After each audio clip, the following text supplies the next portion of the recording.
एबार इउपिपिएल बिजेपियाथ' जोंखौ नायाखै रायजो राजाफोरखौ भट बिथांमोननो भट होनानै रायजो राजाफ्रा थिखांना हरबाय थादोंमोन। नाथाय दिनैसिमलागै रायजोनि समस्याफोरखौ मावाखै। लामा दलं बायदिसिनाफोरा थालांजोबदो, मावनो हायाखै बा मावगोन होननानै भट फोलानाय थांदो आरो रायजोफोरनो जेबो आसनि बासनि होनो हायाखै। बिथांमोना गाव गावनो रानना लाजोबदों। रायजोनि जानानै जोङो सुबिदाखौ थिखांनो नागिरदों। मानो होनबा इयो रायजोफोरदो गासैजोंबो थायो, लोगोसे थाफाबाय थायो। रायजोनि थाखाय मोजां खामानि मावना दिन्थिबाय थादों गोदोनिफ्रायनो। बेनिखायनो जोङो गासैबो रायजोफ्रा सुबिदाखौनो थिखांनो होननानै गासैबो रायजोफ्रा थिरांथा लादो। बेनिखायनो जोंबो गासैबो रायजोआ खौसे जानानै सुबिदाखौ 100% माने देरहागोन होननानै गासैबो मिजिं थिनाय दङ आरो देरहानाया 100% देरहाखागोन।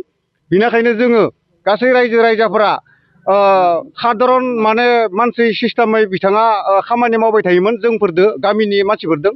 बेनिखायनो बिखौनो लोगोसे नैबे निर्दलीय सिस्टेमाव लानानै बिखौनो गासै रायजो राजाफ्रा थिखांना हरनो थाखाय गासैबो खावलायदों। बेनिखायनो जोङो बिखौ दिनै गोजौआव लेभेलाव थिखांना हरनो थाखाय गासैबो जों थिरांथा लाबाय। गासैबो रायजो राजाफ्रा बिनोनो जोंनिया गासैबो रायजो राजा भट होगोन होननानै जों थिरांथा लानायनि गेजेराव बिथांखौ थिखांनाय जादों। जिबा बिपिएफआ रानना लादों, बिजेपिया बिजेपि रानना लादों, इउपिपिएल रानना लादों।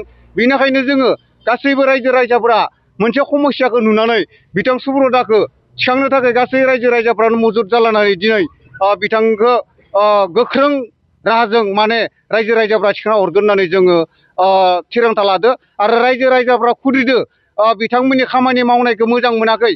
बेनिखायनो दिनै खामानि मावनायखौ मोजां मोनैनि थाखायनो बिथां सुब्रतखौ निर्दलीयआव जोंनि रायजो राजाफ्रा थिखांना हरगोन होननानै जोङो बेखिनियावनो माने मिजिं थाबाय। जोंथ' दा जोंनि गोसोआवथ' गासै रायजो राजाफोरनि साननाय हनायाव 100% माने देरहानाया खाथांखा। रावबो बिपिएफ इउपिपिएल बिजेपिया बिखौ हिलायनो हाया।